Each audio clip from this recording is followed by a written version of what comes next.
Alhamdulillahirabbil alamin. Nahmaduhu wa nashkuruhu wa natubu ilaih. Wassalatu wassalamu ala khatamil anbiya wal mursalin Muhammadin wa ala alihi wa ashabihi ajma'in. Ya ayyuhalladzina amanu taqullaha haqqa tuqatih wa la tamutunna illa wa antum muslimun. Ya ayyuhalladzina amanu taqullaha wa qulu qawlan sadida yuslih lakum a'malakum wa yaghfir lakum dhunubakum. Wa may yuti'illaha wa rasulahu faqad faza fawzan 'azima.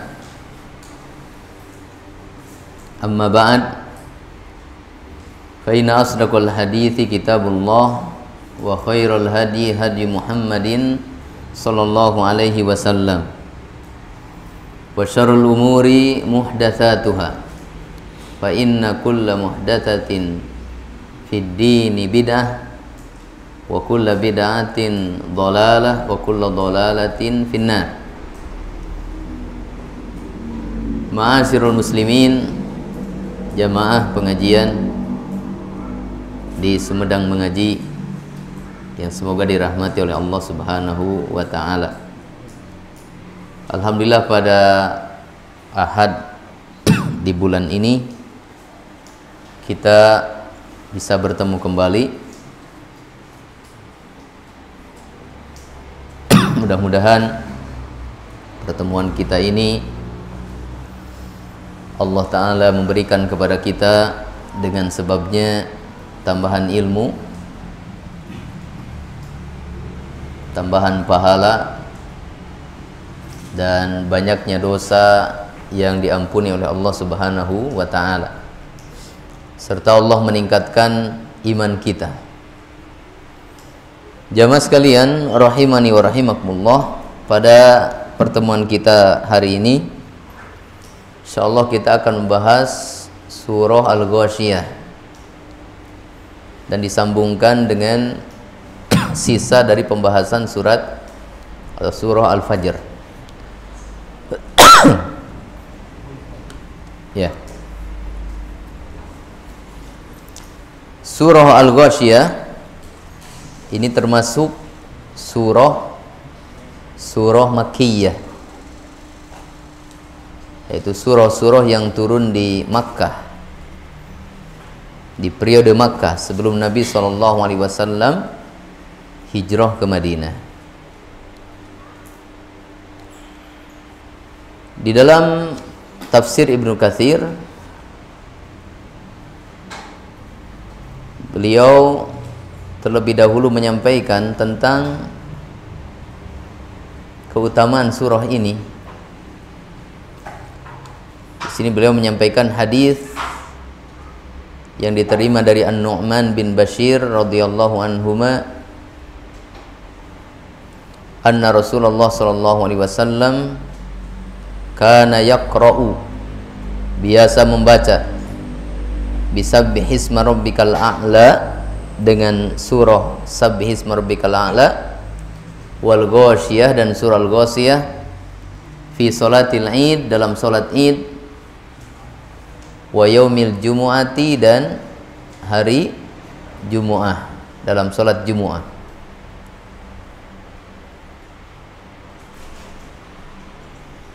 Ya.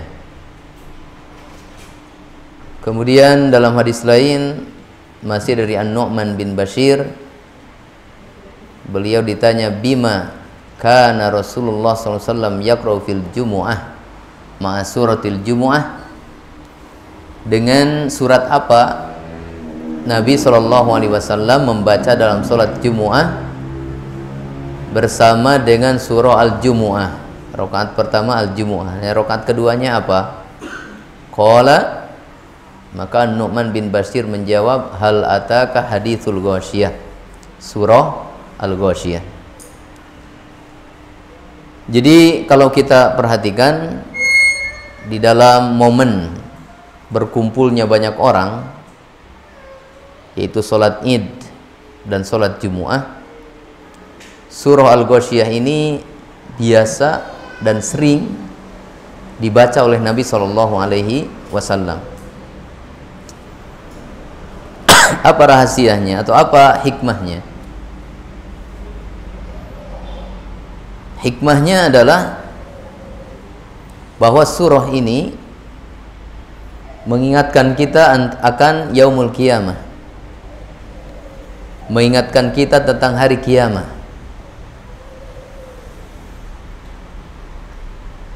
Manusia bertebaran di muka bumi, sibuk dengan urusan dunia, dengan berbagai aktivitasnya. Apalagi di zaman sekarang, di mana keimanan kaum muslimin ini memang menurun,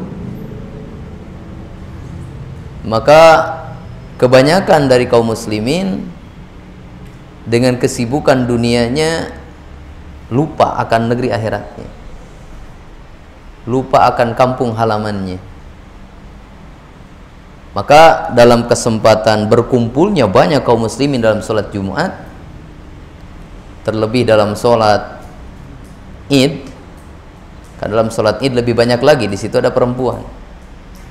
Itu kesempatan yang diajarkan oleh Rasulullah SAW untuk mengingatkan kembali manusia akan kampung halamannya, akan negeri akhiratnya. Kalau mereka faham. Kalau mereka nggak paham, ya apapun yang dibaca nggak ngerti apa yang dibaca. Nah itu ya, seminggu Jumatan sekali, 6 hari kita sibuk dengan urusan duniawi, 1 hari diingatkan dengan negeri akhirat. Sholat Id setahun 2 kali, sibuk dengan urusan duniawi. Nah, dalam perkumpulan 2 tahun ini, 2 kali dalam setahun ini, diingatkan akan negeri akhirat. Makanya para ulama ya mengatakan bahwa khutbah Jumat dan khutbah Id itu kesempatan yang mestinya diisi dengan mengingatkan manusia tentang negeri akhirat, mengingatkan manusia tentang perintah dan larangan Allah Ta'ala. Jadi sebaiknya tidak diisi dengan isu-isu politik, isu-isu sosial, kemudian tentang perencanaan dakwah dan sebagainya. Itu kesempatan banyak di luar waktu itu. Ini kesempatan sedikit. Ini kesempatan untuk mengingatkan orang akan inti dari semua ajaran Islam ini. Itu tentang kebahagiaan di negeri akhirat kelak. Makanya khutbah Rasulullah SAW dan para sahabat dulu nggak panjang-panjang, sampai 1 khutbah bisa dihafalkan itu. Kenapa? Karena memang cuma ya itu, mengingatkan tentang negeri akhirat, mengingatkan perintah dan larangan supaya bertakwa mereka. Jadi seperti dikatakan bahwa di antara pokok khutbah itu adalah wasiat bittaqwa. Nah, sesungguhnya wasiat bittaqwa itu tidak hanya dengan membacakan ayat-ayat tentang takwa. 3 ayat yang biasa dibaca. Ya ayyuhalladzina amanu taqullaha haqqa tuqatih. Ya ayyuhalladzina amanu taqullaha wa qulu qawlan sadida. Ya ayyuhan nasu taqu rabbakum. Ya, itu juga diajarkan. Sunnah dibacakan itu. Tetapi maksud dari wasiat bittaqwa yang lebih penting dari itu, bahwa isi khutbahnya adalah berkaitan dengan takwa. Bagaimana mengingatkan manusia kembali kepada kewajiban mentaati Allah dan Rasulnya Sallallahu Alaihi Wasallam. Jadi surah Al-Ghasyiyah ini mengingatkan kita tentang negeri akhirat. Makanya Nabi SAW sering membacanya dalam kesempatan sholat yang di situ dihadiri oleh banyak manusia. A'udzu billahi minasyaitonir rajim. Bismillahirrahmanirrahim. Hal ataka hadithul ghasyiyah. Surat ini dinamakan dengan surah Al-Ghasyiyah, diambil dari kata-kata Al-Ghasyiyah di ayat yang pertama. Dan semua surah dalam Al-Qur'an juga dinamakan dengan ayat yang pertama. Jadi surah ini bisa dinamakan surah Al-Ghasyiyah, bisa dinamakan dengan surah Hal ataka hadithul ghasyiyah. Ya. Ayat yang pertama, hal ataka hadithul ghasyiyah. Apakah sudah datang kepadamu berita tentang al-ghasyiyah? Kata-kata hal dalam ayat ini ya, ada dua penafsiran.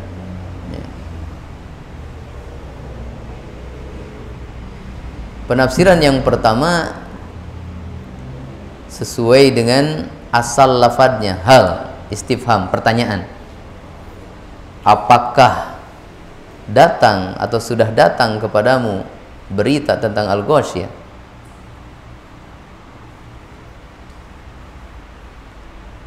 Kemudian makna yang kedua, hal di sini maksudnya maknanya adalah qad. Jadi bukan pertanyaan tapi qad. Qad ataka hadithul ghasyiyah. Sungguh telah datang kepadamu berita tentang al-ghasyiyah. Ya, ini diambil dari salah satu hadis yang dikutip oleh Imam Ibnu Katsir di sini ya. Dari Amr ibnu Maimun qala marran nabiyyu sallallahu alaihi wasallam ala imra'atin. Nabi melewati seorang perempuan taqra'u hal ataka hadithul ghasyiyah. Dia membaca hal ataka hadithul ghasyiyah. Faqama yastami'u, maka Nabi berdiam sejenak mendengarkan. Wa yaqul, dan Nabi mengatakan na'am qad ja'ani, ya sudah datang kepadaku. Nah, dari hadis ini kan diambil dua kesimpulan. Hal ataka, apakah sudah datang kepadamu? Nabi menjawab, ya sudah datang kepadaku. Ya, berarti hal di sini bisa artinya pertanyaan, apakah sudah datang? Bisa juga artinya sungguh sudah datang. Dan demikianlah kenyataannya, sudah datang berita tentang al-ghasyiyah. Apa itu al-ghasyiyah? Qala Ibnu Katsir, al-ghasyiyatu min asma'i yaumil qiyamah. Al-ghasyiyah itu diantara nama-nama untuk hari kiamah. Qalahu Ibnu Abbasin wa Qatadah wa Ibnu Zaidin. Penafsiran ini dikatakan oleh Ibnu Abbas, oleh Qatadah dan oleh Ibnu Zaid. Ya. Hari kiamat disebut dengan al-ghasyiyah. Kenapa? Li'annaha taghshan nasa wa ta'ummuhum. Karena hari tersebut meliputi seluruh manusia. Pada hari tersebut seluruh manusia bangkit. Qiyamah, qoma yakumu qiyaman, bangkit. Pada hari kiamat tersebut seluruh manusia dari Nabi Adam alaihissalam sampai manusia yang terakhir nanti, semua akan terkena kiamat, semuanya akan bangkit. Semuanya akan bangkit. Dan beratnya hari kiamat itu akan meliputi seluruh manusia. Seluruh manusia akan merasakan itu. Ya, maka hari tersebut disebut dengan al-ghasyiyah, di mana kedahsyatan hari tersebut meliputi seluruh manusia. Sekarang banyak kejadian-kejadian yang dahsyat, tapi kan tidak semua manusia merasakannya. Yang sudah mati nggak merasakan. Sekarang musim Covid ya, satu dunia sibuk dengan Covid. Nah, yang sudah meninggal beberapa tahun yang lalu nggak merasakan kesibukan sekarang kan.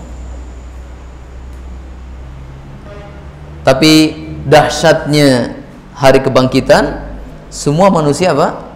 Merasakannya, karena semuanya bangkit. Dan semuanya merasakan tentang kengerian yang terjadi pada hari tersebut. Ya. Kemudian qauluhu ta'ala yang kedua, ayat yang kedua. Wujuhu yawma idzin khashi'ah. Wujuhu yawma idzin khashi'ah. Wajah-wajah pada hari tersebut tertunduk hina. Jadi pada hari Ghasyiyah tersebut banyak wajah yang tertunduk hina. Tidak semua wajah, tetapi banyak wajah. Karena nanti sebagian wajah manusia ada yang berseri-seri. Jadi sebagian manusia yang tertunduk hina. Berkata Imam Ibnu Katsir, khasyi'ah ay dzalilatun. Khasyi'ah itu artinya terhina, terhinakan. Qalahu Qatadah, ini dikatakan oleh Qatadah.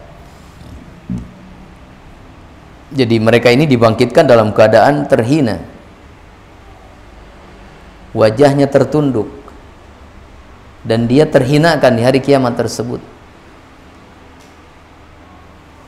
Terhinakan dengan azab yang mereka rasakan di hari kiamat tersebut sebelum azab yang mereka rasakan di akhirat nanti, di neraka nanti.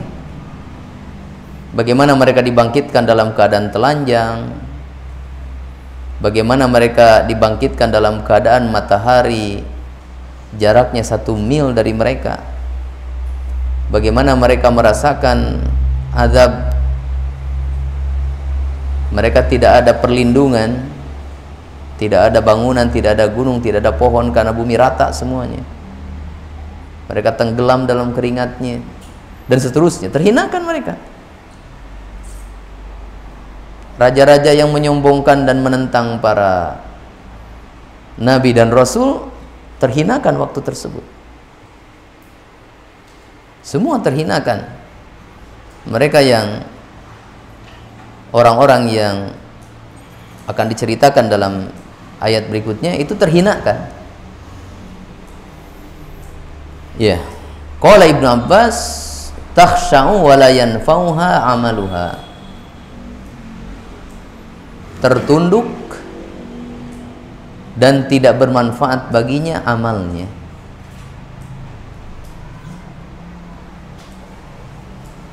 Sebagian ulama membawa perkataan Ibnu Abbas ini kepada keadaan di dunia.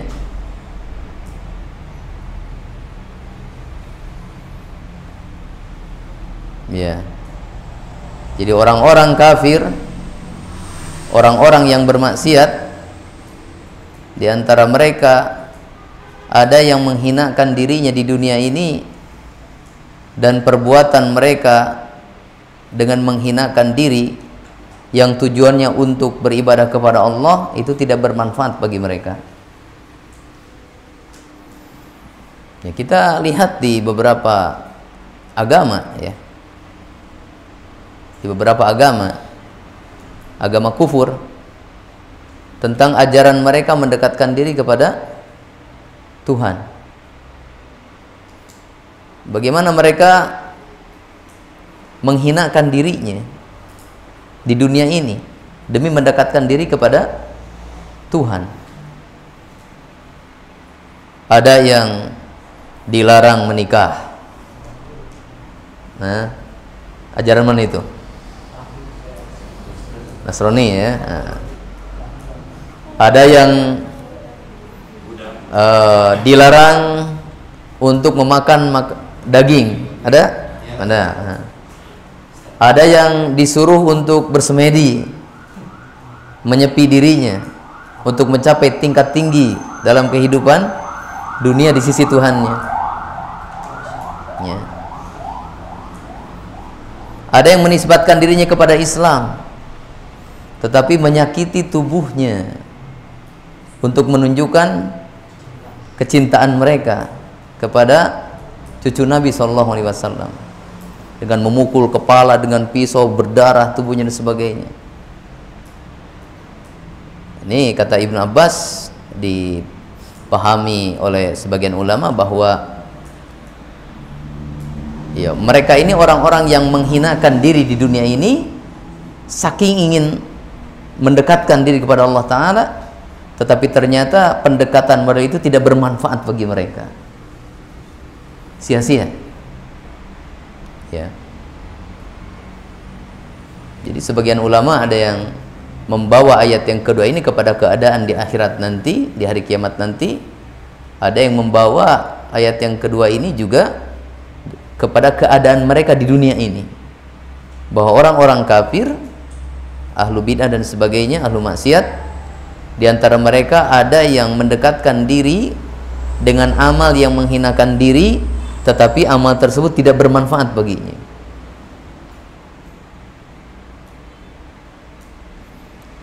Ayat yang ketiga, amilatun nasibah. Berkata Imam Ibnu Katsir, ay qad amilat amalan katsiran wa nasabat fihi wa suliyat yaumal qiyamati naron hamiyah. Berkata Ibnu Katsir rahimahullah, amilatun, sungguh dia telah beramal dengan amal yang banyak. Sungguh dia telah beramal dengan amal yang banyak. Nasibah, dan berlelah-lelah, capek lelah di dalam amal tersebut. Wasuliyat yaumal qiyamati naron hamiyah, tetapi di hari kiamat dia dimasukkan ke dalam neraka yang sangat panas. Maka ya, ayat ini sebagian membawa ayat ini kepada keadaan di dunia, dan kebanyakan membawa ayat ini dalam keadaan di akhirat nanti. Nah, sekarang untuk dipahami di dunia ya. Di dunia ini banyak orang yang beramal dengan amal yang banyak dan dia bercapek-capek dalam amal tersebut, tetapi hasilnya masuk neraka.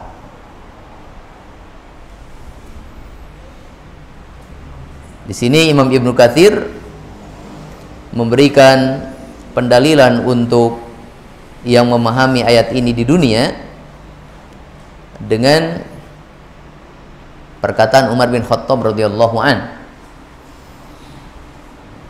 Marra Umar bin Khattab radhiyallahu taala anhu bidiri rahibin. Suatu ketika Umar bin Khattab radhiyallahu an melewati biaranya pendeta. Qala Qatadah, qala fanadahu ya rahib. Maka Umar bin Khattab radhiyallahu an memanggil pendeta, ya rahib, wahai pendeta. Fa asyrafa, maka pendeta itu mendekat. Karena yang memanggilnya adalah pemimpin negara, Umar bin Khattab radhiyallahu an. Faja'ala Umaru yanzuru ilaihi wa yabki.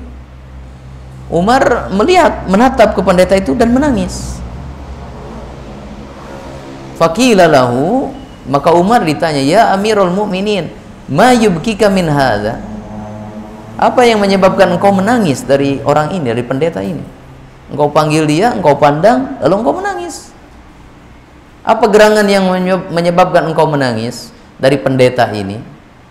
Qala, Umar menjawab, dzakartu qaulallahi azza wa jalla fi kitabihi amilatun nasibah tasla naron hamiyah fadzaka alladhi abkani.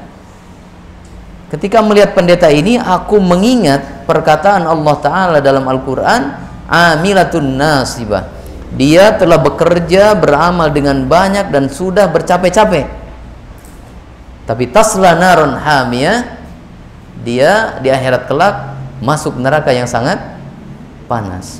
Maka itu yang menyebabkan aku menangis. Bagaimana pendeta ini mengabdikan dirinya sesuai dengan keyakinannya, tidak menikah, tinggal di biara, terkungkung dalam lingkungan dan peraturan biara, nggak sebebas kita begini. Ada larangan ini, larangan itu yang khusus untuk pendeta. bagaimana mereka capek melayani umatnya gitu. Coba kalau lihat di gereja itu, pelayanan, namanya pelayanan ya, pelayanan umat, ada pagi, siang, sore, malam, ada hari, pelayanan itu. Kalau sekarang mungkin mereka senang karena dapat uang banyak. Nah, dulu kan belum begitu. Tapi hasil akhirnya kata Umar bin Khattab, tasla narun hamiyah, dia masuk neraka yang panas. Nah, maka amilatun nasibah dari perkataan Umar bin Khattab ini diterapkan juga untuk keadaan orang-orang tersebut di dunia ini. Amilatun nasibah di dunia, tasla narun hamiyah di akhirat kelak. Tetapi kebanyakan para ulama membawa ayat amilatun nasibah untuk di akhirat, bahwa di akhirat kelak amilatun, orang-orang yang tadi wajahnya tertunduk hina, mereka di akhirat kelak amilatun, akan bekerja, nasibatun, dan capek dalam kerjanya. Menunjukkan bahwa di akhirat kelak masih ada taklif, masih ada pembebanan dengan kerja. Walaupun hari akhirat itu adalah yaumul jaza, hari pembalasan, tetapi ini tidak meniadakan adanya taklif, adanya pembebanan amal. Dan pembebanan tersebut ada dua. Pertama di mahsyar sebelum masuk neraka, yang kedua di neraka. Ketika di mahsyar, di luar neraka, ahlul fatrah, mereka yang belum sampai kepada mereka dakwah Islam, maka mereka akan diuji. Mereka akan diuji. Yuftanun, mereka akan diuji. Disuruh ini, disuruh itu. Maka ahlul fatrah yang akan masuk surga, mereka akan mentaati ujian ini. Adapun ahlul fatrah yang akan masuk neraka, maka mereka bermaksiat terhadap perintah ini. Jadi ujian masih ada. Ini untuk ahlul fatrah. Kita bukan ahlul fatrah. Dakwah Islam sudah sampai ke kita. Nah, adapun mereka orang-orang kafir, ya, maka di mahsyar juga mereka ada ujiannya, ada penugasannya. Nah, seperti dalam surat Al-Qalam, yauma yud'auna ilas sujudi fala yastati'un. Pada hari kiamat kelak mereka akan disuruh untuk sujud, fala yastati'un, nggak bisa sujud. Di dunia nggak pernah sujud, maka di akhirat nggak bisa sujud. Adapun orang beriman, di dunia biasa sujud, maka di akhirat mereka bisa sujud.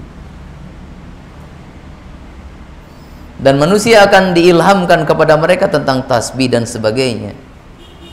Orang beriman bisa mengingat dan menghafalnya, orang kafir nggak bisa.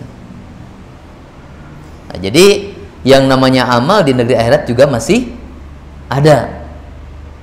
Tetapi bisa dan tidaknya beramal tersebut bergantung kepada waktu dunia ini. Di akhirat, di neraka, amal juga masih ada. Bagaimana mereka dibelenggu, bagaimana mereka disuruh makan yang berduri, ya. Dari berbagai pekerjaan mereka yang menambahkan azab bagi mereka. Sudah diazab, mereka juga bekerja capek di dalam neraka, yang itu menambah azab mereka. Diazab dan bekerja capek. Iya. Dan Syekhul Islam Ibnu Taimiyah menguatkan, membawa ayat-ayat ini untuk keadaan di akhirat nanti.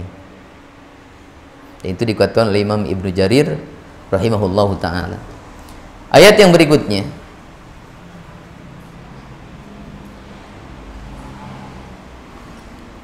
tasla,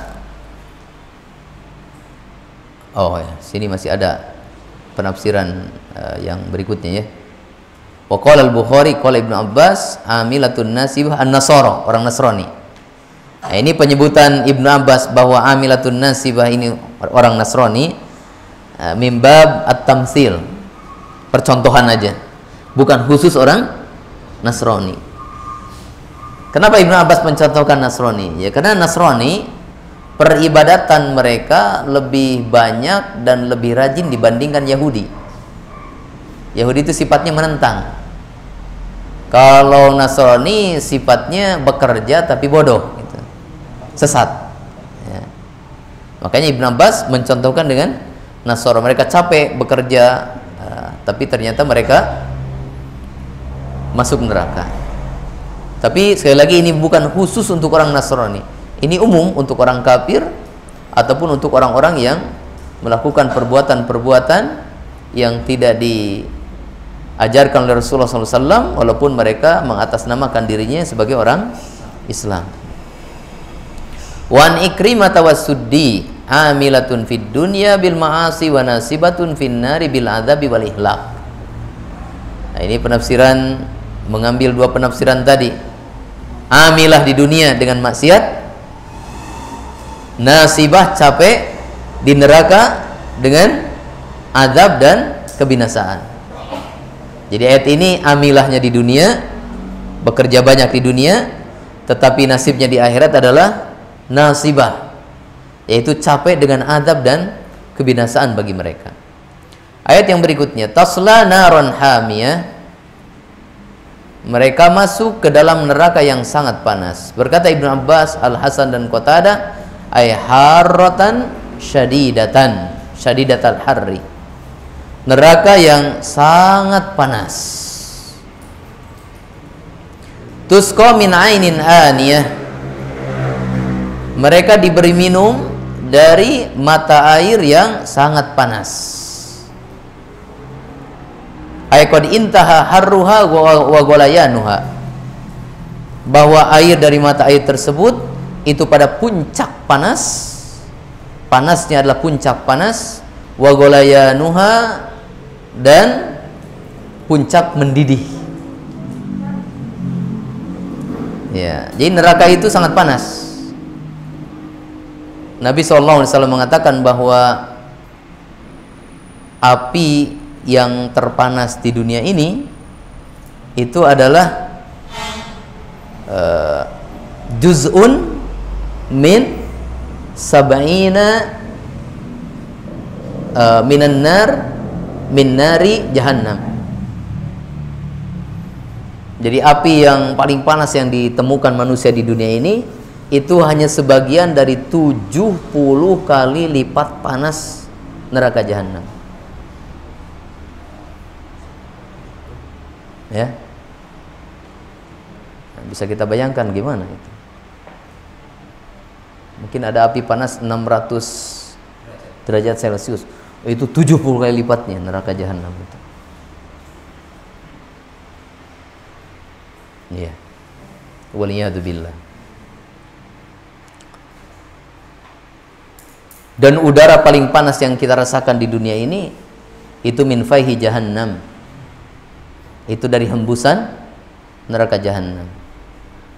Nabi mengatakan asyaddu ma tajiduna min hararati as-sayf fa innaha min faihi jahannam. Itu adalah dari hembusan neraka jahanam. Udara panas yang paling panas yang kalian rasakan di musim panas itu adalah hembusan dari neraka jahanam. Itu baru hebosnya, kata orang Tasik hebos ya. Emos ini ya. Hembusan. Gimana dengan apinya? Ya. Kemudian penduduk neraka mereka makan dan minum juga. Tapi makan dan minum mereka adalah azab. Indonesia dulu pernah dijajah. Ada kerja paksa ya. Kerja paksa, kerja rodi dan seterusnya. Tapi mereka dikasih makan ya. Kasih minum. Makan, ya makan yang untuk memulihkan tenaga. Minum untuk menyegarkan badan. Nah di neraka enggak begitu. Makan dan minumnya tidak memberikan manfaat, justru malah menjadi azab.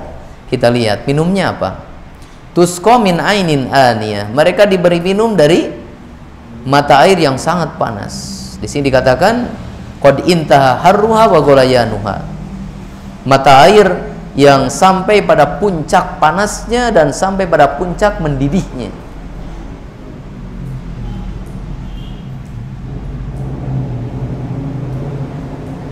Qalahu Ibnu Abbas wa Mujahid wal Hasan was Suddi. Sekarang apa makanannya? Wa qaulu ta'ala laisa lahum ta'amun illa min dhari'. Tidak ada makanan bagi mereka kecuali dari pohon kering yang berduri. Nah, di sini disebutkan dari Ibnu Abbas syajarun minan nar. Dhari itu adalah pohon dari neraka. Sebagian mengatakan, berkata Qatadah, shibrik. Quraisy tusammihi fir rabi asy-shibrik wa fis sayf ad-dhari'. Dhari itu oleh orang-orang Quraisy disebut pohon shibrik kalau di musim semi. Nah, tapi kalau di musim panas mereka menyebutnya dhari'. Kenapa? Kalau di musim semi basah, tapi kalau di musim panas kering pohonnya. Jadi pohon ini dikenal oleh orang Quraisy dengan dua istilah, ada nama shibrik ketika basah, ada nama dhari ketika kering di musim panas. Gimana keadaan pohon tersebut? Ya.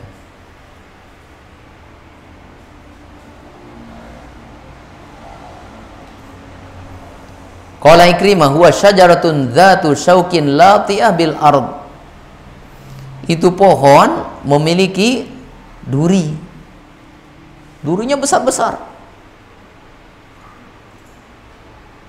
Jadi bisa dibayangkan, makanannya adalah pohon yang kering yang berduri besar-besar.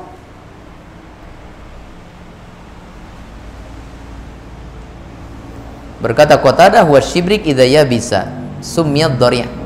Pohon sibrik kalau kering disebut dhari'.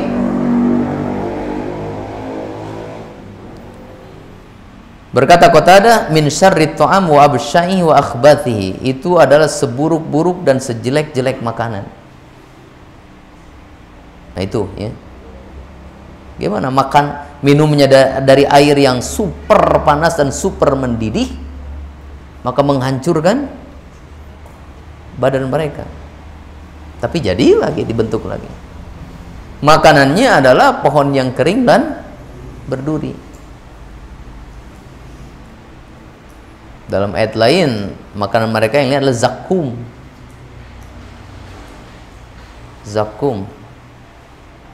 Zakum yang tola itu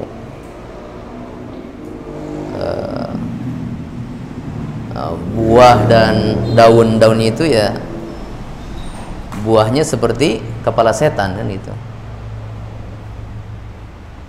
Naudzubillah min dzalik. Nas'alullaha as-salamata wal afiyah. Semoga Allah menyelamatkan dan melindungi kita dari neraka. Makanya Allah Ta'ala kemudian mengatakan la yusminu wa la yugni min ju'. Makanan tersebut la yusminu, tidak menggemukkan. Gimana akan menggemukkan? Makan dan minum seperti itu. Wala yugni min ju', dan tidak akan menghilangkan lapar. Tapi mereka dipaksa makan itu.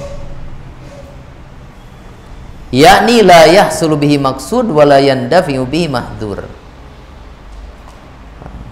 Berkata Imam Ibnu Katsir, maksudnya bahwa makanan tersebut tidak tercapai dengannya apa yang dimaksud, menghilangkan lapar, tidak tercapai. Untuk menggemukkan badan tidak tercapai. Wala yandafi'u bihi mahdzur, dan dengan makan tersebut tidak tertolak apa yang ditakutkan. Justru dengan makan makanan tersebut malah mencelakakan dirinya. Tapi mereka makan itu karena itu sebagai adab. Jadi makan mereka adalah adab juga, minum mereka juga adalah adab. Pokoknya semuanya adab bagi mereka. Yuriduna ay yakhruju minha, mereka menginginkan kabur dari neraka. Wa ma hum bikharijina minha walahum adzabun mukim.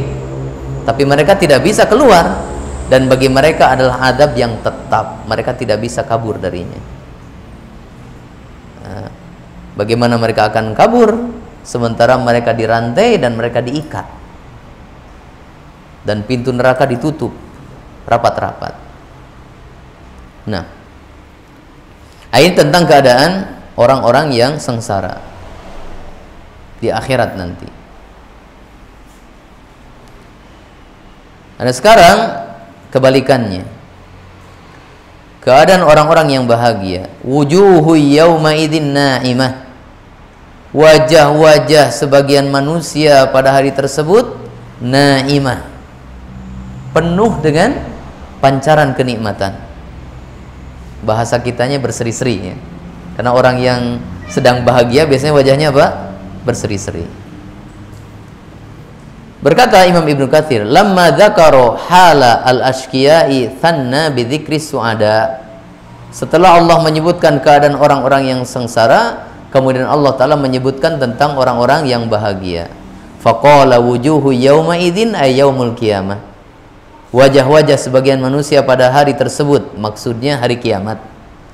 Naimah ay yu'rafun naimu fiha. Akan nampak ya kenikmatan pada wajah-wajah mereka. Wa innama hasala laha dzalika bisa'iha. Dan itu tercapai untuk mereka adalah dengan sebab perbuatan mereka di dunia ini. Jadi berseri-seri wajah penuh kenikmatan di hari kiamat nanti adalah dengan sebab amal mereka di dunia ini. Wa qala Sufyan, berkata Sufyan Ibnu Uyainah,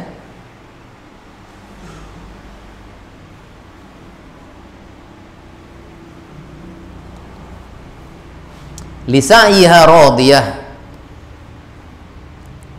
Ayat yang berikutnya, lisa'iha radiyah, qad radiyat amalaha. Bahwa orang-orang tersebut lisa'iha, terhadap amal mereka di dunia, radiyatun, adalah ridho. Ya, sebagian mengatakan radiyatun bithawabi sa'iha, bahwa wajah orang-orang tersebut adalah ridho terhadap pahala balasan untuk amal kebaikan mereka di dunia dulu. Wa qaulu ta'ala, ayat yang berikutnya, fi jannatin 'aliyatin, fi jannatin 'aliyah, di surga yang tinggi. Berkata Ibnu Katsir, ay rafi'atun bahiyatun fil ghurufati aminun. Surga tersebut sangat tinggi, bahiyatun indah, fil ghurafati, mereka berada di kamar-kamar, aminuna, aman. Ya, surga tinggi. Surga tinggi karena surga di bawah arsy. Saqful jannati al-arsy. Atap surga itu adalah arsy. Arsy di mana? Jauh tinggi di atas langit. Itu arsy. Langit, di atas langit apa? Kursi. Wasi'a kursi samawati wal ardh. Di atas kursi air. Di atas air apa? Nah, ini arsy. Dan arsy adalah makhluk yang paling besar. Arsy adalah makhluk yang paling besar, lebih besar daripada langit dan bumi, sehingga disebutkan dalam akhir kitab Tauhid, ya, perumpamaan langit dan bumi untuk kursi itu seperti 7 koin yang dilemparkan di tengah lapang. Kelihatan nggak? Kecil kan juga. Kecil langit dan bumi ini dibandingkan dengan kursi. Ini baru kursi. Dan perumpamaan kursi dengan arsy seperti 1 koin di tengah lapang. Lebih besar lagi. Nah, itu atapnya surga adalah arsy. Agak sakit ini. Ini aja ya. Nah, ya. Makanya surga itu tinggi. Sehingga mereka disebut dengan kelompok al-illiyun, ya. Orang-orang yang tinggi, orang-orang yang berada di atas. Adapun neraka di bawah. Ya. Kemudian ayat yang berikutnya, la tasma'u fiha lagiyah. Mereka tidak mendengar dalam surga lagiyatan, perkataan yang sia-sia. Berkata Imam Ibnu Katsir, "Ayla tasma'u fil jannati allati hum fiha kalimata lagwin." Mereka tidak mendengar di dalam surga yang mereka tinggal di dalamnya kata-kata yang sia-sia, yang tidak ada artinya. Kama qala ta'ala, sebagaimana firman Allah Ta'ala dalam ayat yang lain, la yasmauna fiha lagwan illa salama. Mereka di dalam surga tidak mendengar perkataan sia-sia, tetapi yang mereka dengar adalah ucapan salam. Wa qala ta'ala la lagwun fiha wa la ta'thim.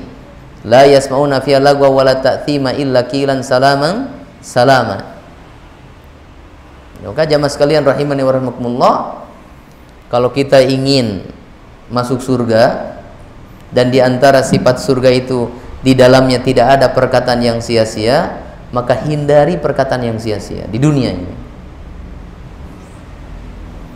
Hindari dari berbicara perkataan yang sia-sia, dan hindarkan telinga kita dari mendengar perkataan yang sia-sia. Sekarang kecenderungan orang kan kepada lawak, ya. Itu sudah merambah kepada dunia agama. Mereka tidak mau mendengarkan ceramah kecuali yang lucu. Kata orang Tasik, ngabojeg, sami ya? Ngabodor gitu ya. Makanya mereka bilang lalajo ajengan. Bukan talabul ilmi, ingat lalajo. Sebab yang mereka ingat dan mereka nikmati lucunya, bukan masalah pelajaran ilmunya. Karena mungkin ya apa faedahnya mereka ambil, yang diajarkan juga bukan sesuatu yang merupakan sunnah Rasul sallallahu alaihi wasallam. Ya, hindari itu. Karena perkataan yang sia-sia ini tidak memberikan pengaruh kecuali kerasnya hati ini. Nyanyian, candaan, lelucon. Kalau orang sudah gemar dengan itu, malas mereka mendengarkan Al-Quran. Karena hati cuma satu. Kalau sudah dikuasai oleh itu, maka yang lain tidak bisa masuk. Nah, lihat ini, sifat surga itu tidak ada perkataan yang sia-sia. Maka hindari lidah kita dari berkata yang sia-sia dan telinga kita dari mendengarkan hal yang sia-sia, supaya kita tidak mendengarkan perkataan sia-sia di akhirat nanti. Di mana tempatnya itu? Di surga.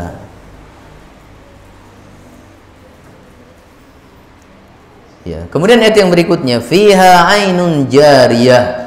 Di dalam surga terdapat mata air yang mengalir. Berkata Imam Ibnu Katsir rahimahullah, sarihatun. Sarihah. Sarihah itu artinya dia mengalir tanpa apa namanya? Selokan, tanpa lubang. Ya. Jadi yang namanya sungai-sungai di surga nanti ada sungai susu, sungai madu, sungai homer, ya, dan sungai yang lainnya. Itu mereka tidak ada apa namanya cekungan tanahnya, tidak ada selokannya, tapi mereka mengalir di permukaan tanah surga. Ya, kemana bergeraknya, kemana mengalirnya? Mengalirnya sesuai dengan yang diinginkan oleh penghuni surga. Jadi mereka minum tidak susah. Coba kalau minumnya di sumur, harus apa dulu? Pakai tali, pakai timba, pakai ember, ya, pakai mesin, atau di walungan yang memang begini ya, sungai yang ada cekungan tanahnya, susah, harus turun. Enggak, minuman itu datang sendiri. Mau minum susu, kurunyung gitu ya, minum. Dan mereka makan dari buah-buahan pun sambil mereka bertele di atas dipan. Kenapa? Karena si pohonnya turun, buahnya datang ke dia. Jadi nggak ada ta'ab, nggak ada capek di surga itu. Ya.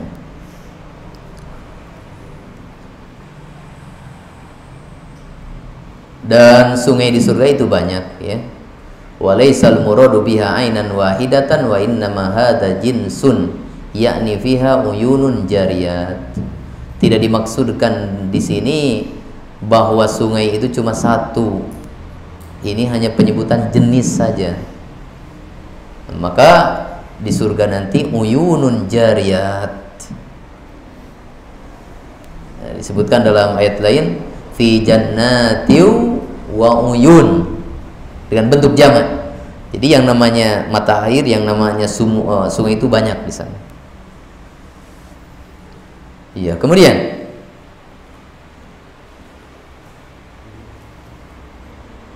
di sini masih ada tambahan, ya.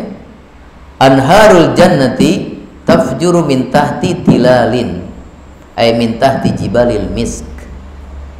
Dalam hadis yang diterima dari Abu Hurairah radhiyallahu an, Rasulullah sallallahu alaihi wasallam bersabda, sungai-sungai surga itu dia mengalir dari bawah gunung misik.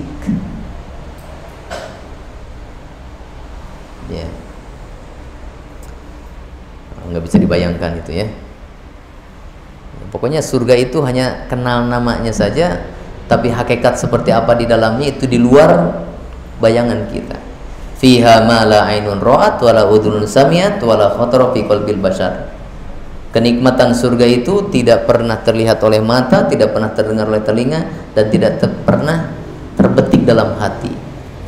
Memang kita mendengar namanya, kita melihat namanya di dunia ini, tapi hakikat yang ada di surga tidak seperti itu.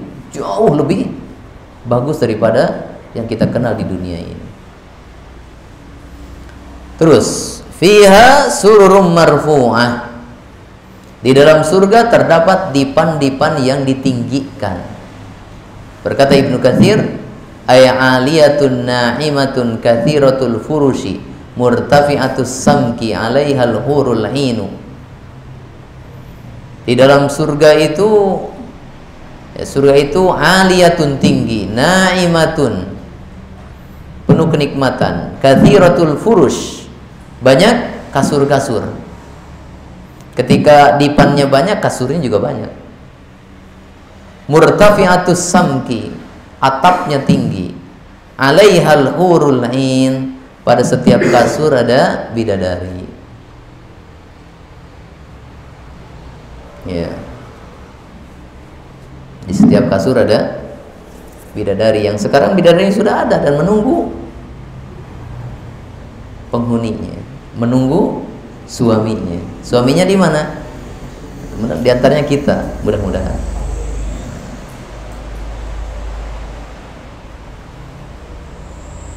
Dan istri kita pun itu akan menjadi istri kita di surga nanti, asal beriman dan keimanannya diterima oleh Allah Ta'ala. Suami istri nanti akan berpasangan juga di mana? Di surga nanti. Ditambah dengan hurul 'ain. Jadi banyak kenikmatan. Untuk hasrat manusia kita banyak kenikmatan di sana.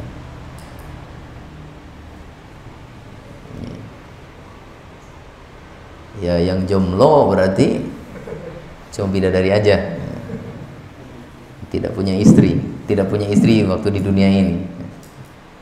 Tapi nggak usah khawatir, ya, karena bidadari juga banyak, ya. Yang dikatakan bahwa kalau dipandang, ya, pandangannya bisa tembus sampai ke belakang. Saking beningnya bidadari tersebut. Ya. Qalu, mereka berkata, fa idza arada waliyullahi ay yajlisa ala tilka surul aliyah tawadha'at lahu. Dan apabila kekasih Allah, yaitu penduduk surga, ingin duduk di dipan tersebut, dipan yang tinggi, tawadha'at lahu, dipan itu akan merunduk, menjemput penghuni. Kalau sekarang dipannya tinggi, kita gimana? Naik tangga naik. Ini mah dipannya yang turun, menjemput kekasih Allah Ta'ala. Ayat yang berikutnya, wa akwabum mawdu'ah,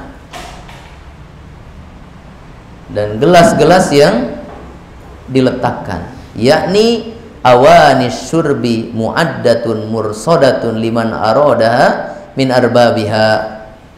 Bejana-bejana minum di surga nanti sudah disiapkan dan sudah dipersiapkan bagi orang yang akan meminumnya, yaitu dari para penghuni surga. Jadi gelas-gelasnya itu dekat. Kalau dipannya tinggi, gelasnya dekat, rendah di bawah. Tapi dipan tinggi juga kita nggak capek, karena nanti dipannya akan turun. Wa namariku masfufatun. Qala Ibnu Abbasin an-namariku al-wasaidu, bantal sandaran. Dan di dalam surga terdapat bantal-bantal sandaran yang tertata rapi. Di dipan ada bantal, di permadani, di hamparan, di karpet ada bantal. Ya, gimana? Kehidupan yang nikmat, di mana nikmatnya tidak ada susahnya. Kemudian wa qauluhu ta'ala, firman Allah yang berikutnya, wa zarabiyyu mabthutha. Qala Ibnu Abbas az-zarabiyyu al-busut. Busut itu karpet permadani, ya. Wa kadza qala ad-dhahak wa ghairu wahid wa makna mabthutha ay hahuna wa hahuna liman arada al-julusa 'alaiha. Adapun mabthutha itu artinya ada di sini dan ada di sana, bagi siapapun yang ingin duduk di atasnya. Maksudnya permadaninya banyak, di mana-mana ada permadani. Paham permadani ya? Karpet yang indah ya. Di mana-mana ada permadani. Nah, inilah gambaran tentang surga. Nas'alullah ta'ala an yaj'alana min ahlil jannah. Kita berdoa semoga Allah Ta'ala menjadikan kita sebagai penghuni surga. Ini keadaan yang terbalik dengan kelompok yang pertama. Dan jamaah sekalian rahimani wa rahimakumullah, yang mengagetkan, walaupun antara surga dan neraka jaraknya jauh, karena surga itu paling tinggi dan neraka itu paling bawah, tetapi penghuni masing-masing bisa melihat kepada penghuni yang lain. Penghuni surga bisa melihat kepada penghuni neraka, dan penghuni neraka bisa melihat kepada penghuni surga. Itu disebutkan dalam banyak ayat. Apa faidahnya? Maka penghuni surga ketika melihat penghuni neraka, semakin mereka merasakan nikmatnya surga. Biasanya orang yang dalam keadaan nikmat melihat orang yang susah payah, maka nikmat itu akan terasa lebih nikmat lagi.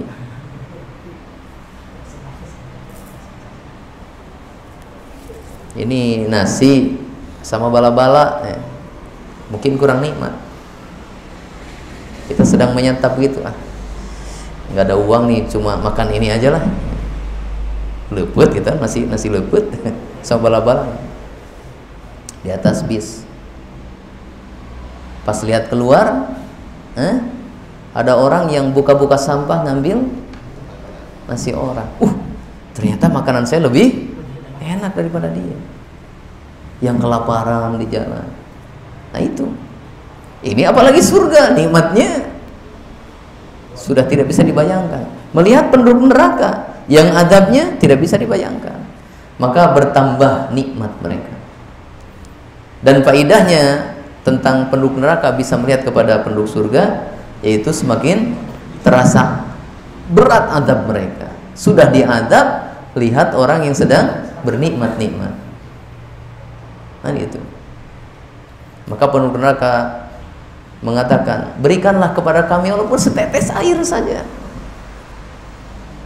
setetes air saja. Maka berkata penduduk surga, tapi Allah mengharamkannya atas kalian. Gak bisa. Gimana orang haus melihat orang sedang nikmat minumnya? Kita lagi puasa, mudah-mudahan kita bertemu dengan Ramadan.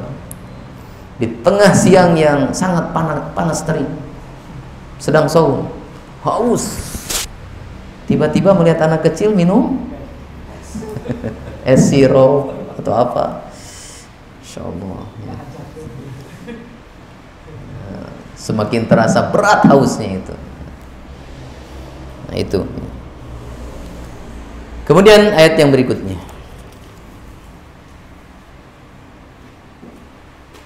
nah ini kata Syekh Utsman Al-Khamis hafizahullah, ya, surat Al-Ghasyiyah itu di dalamnya terdapat 2 muqaddimah dan 1 kesimpulan, ya. 2 muqaddimahnya tadi 2 kelompok yang berbeda di negeri akhirat, dan 1 kesimpulannya adalah di ayat yang terakhir nanti, 2 ayat yang terakhir nanti. Kita lihat tadi berbicara tentang negeri akhirat. Nah, tidak semua orang percaya tentang adanya negeri akhirat itu. Ketika Nabi mendakwahkan di Makkah tentang adanya kebangkitan negeri akhirat, maka kebanyakan mereka membantahnya. Hanya orang-orang beriman yang membenarkannya. Maka Allah Ta'ala membimbing manusia supaya percaya bahwa kebangkitan itu ada, untuk melihat kepada kekuasaan Allah Ta'ala di dunia ini. Kalau Allah Maha mampu menciptakan yang luar biasa ini di negeri dunia ini, maka Allah sangat mampu, sangat berkuasa untuk menciptakan negeri akhirat yang kalian dengar beritanya dari Nabi ini dan kalian mengingkarinya. Afala yanzuruna ilal ibili kaifa khuliqat. Apakah mereka tidak memperhatikan, tidak melihat kepada unta, bagaimana unta diciptakan? Berkata Imam Ibnu Katsir, yaqulu ta'ala amirun ibadahu bin nadhari fi makhluqatihi dallati ala qudratihi wa 'azamatihi. Allah Ta'ala di dalam beberapa ayat ini memerintahkan kepada hamba-hambanya untuk melihat kepada makhluk-makhluk yang ada di dunia ini, yang menunjukkan atas kekuasaan Allah dan keagungan Allah Ta'ala. Kalau Allah Maha Kuasa, Maha mampu menciptakan yang luar biasa di dunia ini, maka masa Allah tidak mampu untuk menciptakan negeri akhirat? Kalau kalian percaya ini ciptaan Allah semuanya ini, maka kenapa kalian tidak percaya bahwa negeri akhirat itu ada? Jadi yang namanya tadabbur alam, kita mentadaburi ayat-ayat Allah berupa ciptaannya, itu bukan untuk cuci mata. Nah, itu faidah dunia kalau itu. Cuci mata memiliki semua orang, muslim, kafir, cuci mata dengan rekreasi dan wisata. Melatih otak kanan, otak kiri, itu mah semuanya. Tetapi orang Islam, mereka memperhatikan ayat-ayat kauniyah ciptaan Allah Ta'ala tidak sebatas dunia, tapi disambungkan dengan negeri akhirat. Untuk Al-Ghasyiyah tadi, perhatikan ciptaan Allah yang luar biasa di dunia ini, maka kita akan yakin bahwa betul Al-Ghasyiyah itu akan ada, karena Allah Maha mampu atas segala-galanya. Afala yanzuruna ilal ibli kaifa khuliqat fa innaha khalqun ajibun wa tarkibuha gharib fa innaha fi ghayatil quwwati wasyiddati wa hiya ma'a dzalika talilun lil hamli tsaqili wa tanqadu lil qaidi dhaifi wa tukal wa yuntafu bi wabariha wa yusrabu labanuha. Pertama, Allah Ta'ala menyuruh untuk melihat kepada unta. Unta itu makhluk yang sangat mengagumkan. Bentuknya pun sangat aneh dari yang lain. Kakinya tinggi, lehernya panjang. Beda dengan sapi, beda dengan kuda dan sebagainya. Ya. Kuda mungkin kakinya tinggi tapi lehernya pendek. Ini luar biasa. Dan unta itu memiliki kekuatan yang sangat kuat. Tapi walaupun begitu unta itu tinggi dan sangat kuat, dia akan mudah untuk memikul atau membawa beban yang berat. Tidak ada binatang yang mampu membawa beban berat dari kondisi duduk kepada berdiri.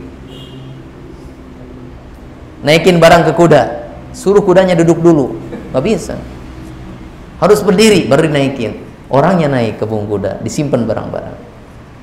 Keledai juga demikian. Tapi unta, kita mau menyimpan barang-barang yang berat di atas pundaknya, di atas punggungnya, disuruh duduk dulu, lalu diletakkan. Membawa beban yang begitu banyak, termasuk beban manusia, dia sanggup berdiri dari duduk sambil memikul beban tersebut. Padahal kakinya panjang. Coba kalau orang naik kuda kan harus manjat kan, kalau unta enggak. Suruh duduk untanya. Kita naik, setelah itu dia akan berdiri sendiri. Ya. Itu kuat. Watan qadil qaidid dhaif, dan dia tunduk kepada sopirnya yang lemah. Penunggangnya. Orang dengan unta kuatan mana? Kuatan unta. Tapi dia tunduk sama orang. Sama anak kecil aja yang menggembalanya tunduk dia. Watu kalu, sehebat itu tapi dagingnya dimakan. Wa yuntafa'u biwabariha, bulunya pun dimanfaatkan. Wa yusrabu labanuha, dan susunya juga diminum. Kenapa dalam Al-Quran banyak disebut unta? Ya karena binatang yang luar biasa yang disaksikan oleh orang-orang Quraisy, oleh orang-orang Arab yang turun Quran kepada mereka waktu tersebut, ya unta. Tidak disebut jerapah, jerapah nggak ada di sana. Tidak disebut gajah, gajah nggak ada di sana. Makanya dulu di zaman Malik bin Anas itu siapa ya? Di Madinah itu tiba-tiba didatangkan gajah kemana? Ke Madinah. Maka mereka yang sedang duduk di majelis, kalau tidak saya Imam Malik itu, ya sedang duduk di majelis Imam Malik, bubar semuanya. Tinggal satu orang. Kenapa? Belum pernah melihat gajah seumur hidup. Pada hari tersebut, ya penguasa mendatangkan gajah, bubar penduduk Madinah tumpah ke jalan, lihat, ini gajah itu. Nah sekarang kalau orang nanya ke orang Arab pasti ditanyakan onta. Gak tahu onta itu dari anta mungkin ya. Dengan orang Arab anta, oh onta ini binatangnya mungkin gitu ya. Sampai Syekh Khalid mengatakan ya dalam Twitter pertanyaan dari orang-orang luar, itu dari anak-anak orang Eropa dan sebagainya. Itu pertanyaan, banyak pertanyaan minta gambar onta. Mereka tahu tentang anehnya bentuk onta dan luar biasanya onta, tapi nggak ada di negeri mereka. Ya. Kemudian wa ilas samai kaifa rufi'at, dan kepada langit bagaimana ditinggikan. Berkata Imam Ibnu Katsir, ya, wa kana Syurah al-Qadhi yaqul ukhruju bina hatta nanzura ilal ibli kaifa khuliqat wa lis samai kaifa rufi'at, ay kaifa rafa'aha Allahu azza wa jalla 'anil ardi hadzal raf'al azim. Bagaimana langit ditinggikan, bagaimana Allah taala mengangkat langit setinggi-tingginya dari bumi ini. Tinggi dalam keadaan kokoh, enggak jatuh. Min ghairi amadin tarawunaha, dengan tanpa tiang yang kalian lihat. Luar biasa. Ini atap bagi bumi tapi nggak ada tiangnya dan dia nggak roboh. Allah Ta'ala berfirman, was-samaa'a banainaha bi'aidin wa inna lamusi'un. Langit kami bangun dengan kokoh. Wa inna lamusi'un, dan kami meluaskan langit. Langit lebih luas daripada bumi. Tapi nggak jatuh.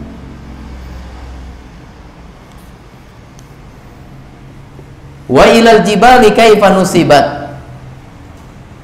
Dan berkata Imam Ibnu Katsir, ju'ilat mansubatan fa innaha thabitatun rasiyatun li alla tamidal ardu bi ahliha.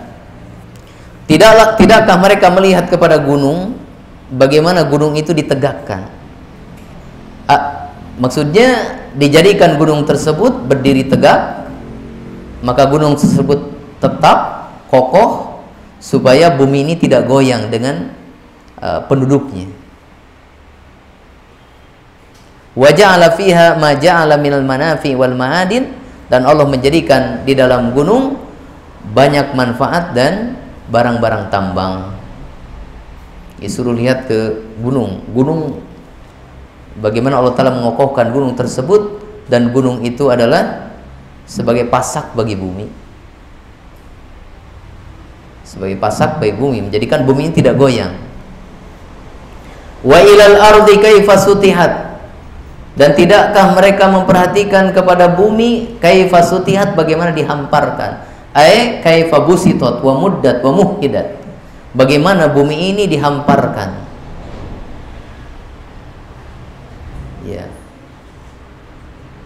Kemudian di sini perhatikan ya, indahnya Al-Qur'an di sini. Perhatikan kepada unta yang jadi tungganganmu, perhatikan kepada langit yang ada di atasmu, perhatikan kepada gunung yang ada di hadapanmu, perhatikan kepada bumi yang ada di bawah kakimu. Lengkap sudah. Coba kalau orang keluar pakai unta, perhatikan unta, sedang dipakai. Nengok ke atas, perhatikan langit. Nengok ke depan, perhatikan gunung, karena Arab itu banyak gunung, Makkah itu banyak gunung, pegunungan daerahnya. Tunduk ke bawah, lihat bumi. Sehingga dikisahkan di sini ada seorang Arab Badui, ya, namanya Domam. Dia bertanya kepada Rasulullah SAW, ya Muhammadu, innahu atana rasuluka, wahai Muhammad, sesungguhnya telah datang kepada kami utusan kamu. Faza'ama lana annaka taz'umu annallaha arsalaka. Dia mengatakan bahwasanya kamu itu mengatakan bahwa Allah telah mengutusmu. Berkata Nabi SAW, sodako, benar. Maka lihat, ini orang Arab Badui ini, belum sampai Quran kepadanya. Dia mengatakan, bertanya kepada Nabi SAW, faman khalaqas sama, wahai Muhammad, siapa yang menciptakan langit? Nabi menjawab, Allah. Terus Badui ini bertanya lagi, faman khalaqal ardo, siapa yang menciptakan bumi? Nabi menjawab, Allah. Faman nasaba hadhil jibala wa ja'ala fiha ma ja'al, siapa yang menegakkan gunung-gunung ini dan menjadikan di gunung apa yang dia jadikan? Nabi menjawab, Allah. Kemudian, fabilladzi khalaqas samaa'a wal arda wa nasaba hadhil jibal Allahu arsalaka, demi Allah yang telah menciptakan langit, bumi dan menegakkan gunung ini, apakah Allah yang mengutusmu? Nabi menjawab, iya. Apakah Allah yang menyuruhmu supaya kami sholat? Iya. Apakah Allah yang menyuruhmu supaya kami mengeluarkan zakat? Iya. Apakah Allah yang menyuruhmu supaya kami ini melaksanakan haji? Iya. Apakah Allah yang menyuruhmu agar kamu menyuruh kami untuk saum Ramadan? Iya. Maka orang Arab ini mengatakan, walladzi ba'atsaka bil haqqi la azidu alaihinna syai'an wa la anqusu minhunna syai'an. Demi Allah yang telah mengutusmu dengan kebenaran, masuk Islam dia, aku tidak akan melebihkan dari rukun iman, rukun Islam yang 5 tadi, dan aku tidak akan mengurangi. Faqala Nabi SAW, in sodaqo la yadkhulannal jannah. Kalau orang Arab Badui tersebut benar, sesuai dengan yang dikatakan tadi, dia pasti masuk surga. Artinya secara fitrahnya orang Arab Badui yang sampai kepadanya dakwah Islam dari salah satu sahabat Nabi, kemudian ingin membenarkannya, maka dia menanyakan kepada Nabi, siapa yang ciptakan langit? Nabi mengatakan, Allah. Oh, kalau itu sama dengan saya. Yang menciptakan bumi, Allah. Yang meninggikan, yang menegakkan gunung, Allah. Semuanya Allah. Kalau itu sama. Nah, kalau begitu benar ini utusan kamu, bahwa kamu menyuruh sholat, zakat, saum dan haji. Apakah Allah yang menyuruhnya? Kata Nabi, ya. Oh, kalau begitu saya membenarkannya. Jadi orang Arab Badui ini secara fitrahnya dia membenarkan dakwah Islam ini dengan ayat-ayat kauniyah yang dia perhatikan. Iya. Kemudian ayat yang berikutnya, fadzakir innama anta mudzakir, maka berikanlah peringatan, sesungguhnya engkau Muhammad hanyalah pemberi peringatan. Berkata Imam Ibnu Katsir, fadzakir ya Muhammadu an-nasa bima ursilta bihi ilaihi. Allah Ta'ala menyuruh kepada Nabi Muhammad SAW, fadzakir, maka berikanlah peringatan wahai Muhammad kepada manusia dengan apa yang kamu diutus dengannya kepada mereka. Sampaikanlah risalahmu kepada manusia. Jadi kewajiban Nabi adalah memberikan peringatan, menyampaikan kerasulan, menyampaikan wahyu kepada mereka. Kemudian lasta alaihim bimusaytir, lasta alaihim bimusaytir. Berkata Ibnu Abbas dan Mujahid dan yang lainnya, maknanya sama dengan lasta alaihim bijabbar, lasta alaihim bimusaytir, kamu bukanlah penguasa atas mereka. Maksud penguasa di sini lasta alaihim bijabbar, kamu bukanlah pemaksa atas mereka. Apa maksud penguasa atas mereka, pemaksa atas mereka? Yang itu ditiadakan dari Nabi. Engkau ini wahai Muhammad hanya sebagai pemberi peringatan. Kamu bukan penguasa, kamu bukan pemaksa. Maka maksudnya dikatakan oleh Imam Ibnu Katsir di sini, mengutip dari perkataan Ibnu Abbas, ay lasta takhluqul imana fi qulubihim. Engkau tidak menciptakan iman di hati mereka. Berkata Ibnu Zaid, lasta billadzi tukrihum alal iman, kamu tidak bisa memaksakan iman kepada mereka.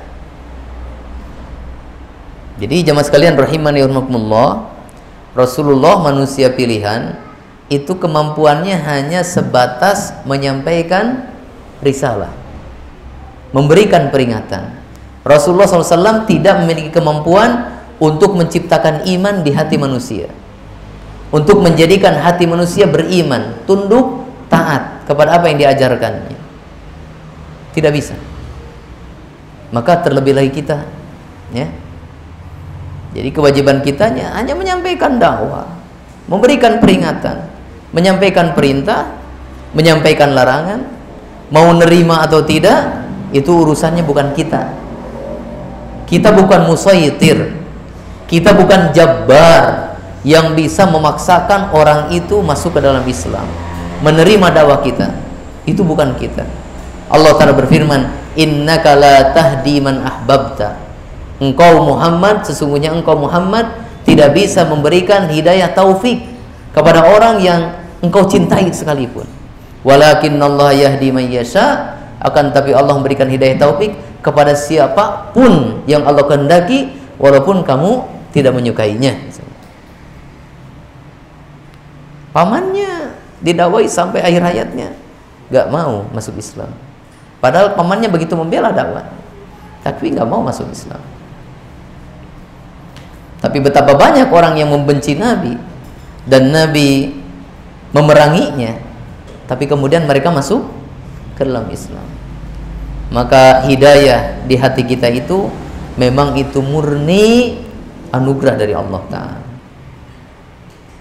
Jadi kalau ada orang yang baik, menerima dakwah, masuk ke dalam Islam, jangan kita kemudian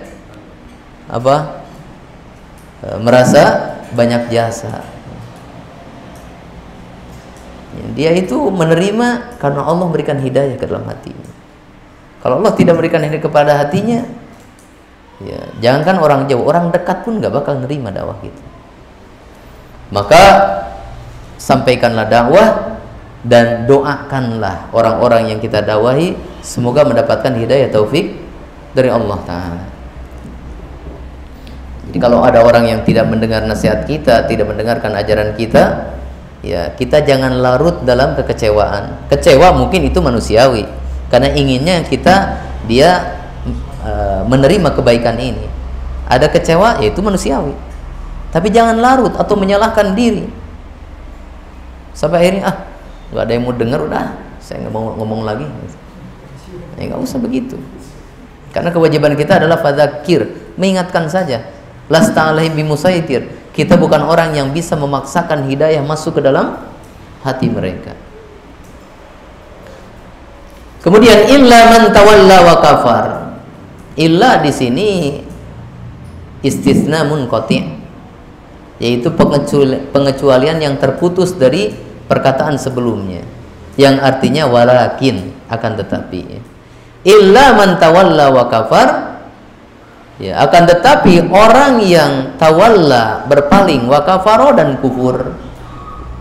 Ya, berkata Imam Ibnu Katsir, ayat tawalla anil amali bi arkanihi, dia berpaling, tidak melakukan amal dengan anggota badan lahiriahnya, wa kafaro bil haqqi bi jananihi wa lisanihi, dan dia kufur terhadap kebenaran Islam dengan hati dan lisannya.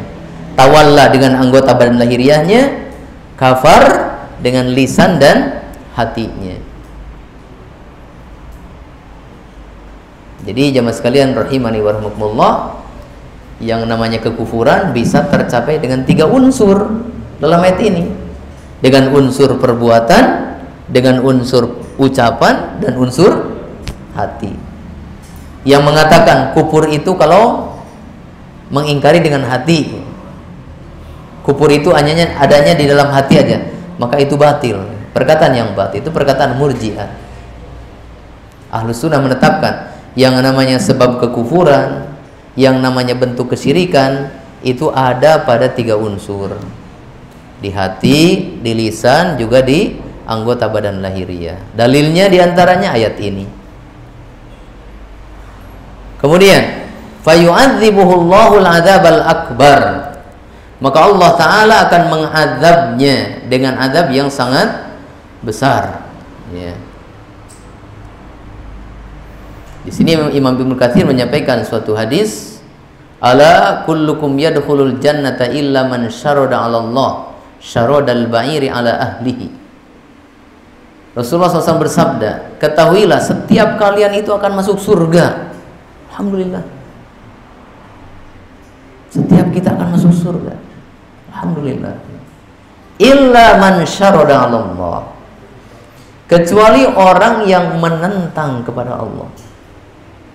Syaradal ba'iri 'ala ahlihi, seperti menentangnya unta kepada tuannya, pemiliknya, kabur dari pemiliknya. Jadi Allah menciptakan surga dan setiap kita akan masuk ke dalam surga tersebut, kecuali orang yang menentang kepada Allah Ta'ala. Sama dengan hadis yang lain, ya. Apa? Kullu ummati yadkhuluna jannata illa man aba, setiap umatku akan masuk surga kecuali yang menolak. Maka yang menentang kepada Allah, yang menolak masuk surga, ya tidak akan masuk surga. Dan ada faidah lain, ya. Di sini Allah Ta'ala menamakan azab di akhirat dengan al-adzabal akbar, azab yang paling besar. Kalau kata-kata paling besar berarti ada pembandingnya, yaitu ada azab yang di bawah itu. Ini azab paling besar. Ada azab besar lain, tetapi azab tersebut di bawah azab yang paling besar ini. Maka ayat ini menunjukkan tentang adanya azab kubur, tentang adanya azab kubur, ya. Di dalam kubur ada azab, di akhirat ada azab, tapi azab di akhirat akbar, lebih besar. Maka kalau ada orang yang mengingkari azab kubur, bacakan ayat ini. Azab yang paling besar. Kalau kata paling besar berarti ada azab yang di bawah itu. Di mana? Ya, di alam kubur. Iya. Kemudian kesimpulan dari ayat ini, dari surat ini, inna ilaina iyabahum, sesungguhnya kepada kami tempat kembali kalian. Berkata Imam Ibnu Katsir, marji'uhum wa munqalabuhum, tempat kembali mereka. Thumma inna alaina hisabahum, kemudian sesungguhnya pasti atas kami menghisab mereka. Berkata Imam Ibnu Katsir, ay nahnu nuhasibuhum ala a'malihim wa nujazihim biha in khairan fa khairun wa in syarran fa syarrun. Kami pasti akan menghisab mereka atas amal-amal mereka dan akan membalas mereka dengan amal tersebut. Kalau amalnya baik maka balasannya baik, kalau amalannya buruk maka balasannya buruk. Nah, ini kesimpulannya. Diingatkan ini semua dari awal sampai akhir. Kesimpulannya bahwa kita semua akan kembali kepada Allah dan kita semua akan dihisab oleh Allah Ta'ala. Maka persiapkan untuk itu. Jamaah sekalian rahimani wa rahimakumullah, surat ini memberikan banyak pelajaran. Di antaranya ya, tentang pokok keimanan kepada hari akhir. Tentang pokok keimanan kepada hari akhir. Yang pertama adalah kebangkitan. Yang kedua adalah hisab. Yang ketiga adalah surga dan neraka. Ini rukun iman kepada hari akhir. Siapa yang mengingkari salah satunya, maka dia tidak beriman kepada hari akhir dan dia bukan orang beriman, dia kafir. Pertama, kebangkitan. Itu diingatkan, ditunjukkan oleh kata-kata al-ghasyiyah. Karena ghasyiyah itu kiamat, kebangkitan. Yang kedua tentang hisab di ujung surat ini. Thumma inna alaina hisabahum. Kebangkitan juga ditunjukkan dengan perkataan Allah Ta'ala ayat sebelum yang terakhir. Inna ilaina iyabahum. Kembali kepada Allah Ta'ala. Artinya akan dibangkitkan setelah kematian ini. Kemudian tentang surga dan neraka itu jelas ya. Keadaan neraka disebutkan dari wujuhu yauma idzin khasyiyah sampai la yusminu wa la yugni min ju'. Kemudian beriman kepada surga itu juga jelas ya. Dalam dari ayat-ayat wujuhu yauma idzin naimah sampai wazarabiyyu mabthutha. Kemudian yang kedua, jamaah sekalian rahimani wa rahimakumullah, surat ini mengingatkan kita dari amal yang sia-sia. Hindarilah amalan yang sia-sia.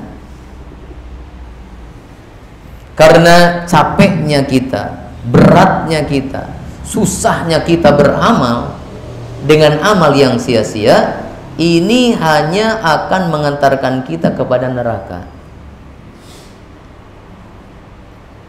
Ya.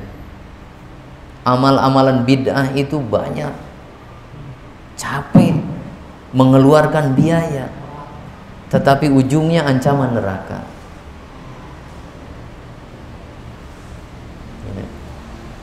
Orang-orang yang melakukan kesyirikan dengan kuburan misalkan, capek nggak mereka? Keluar biaya? Keluar biaya. Untuk satu wisata religi kata mereka, berapa biaya yang harus dikeluarkan? Perjalanan juga capek. Belum lagi bahaya mengancam di jalan. Capek itu. Tapi hasilnya ya kalau seandainya mereka melakukan kesyirikan di situ, hasilnya adalah ya neraka yang sangat panas.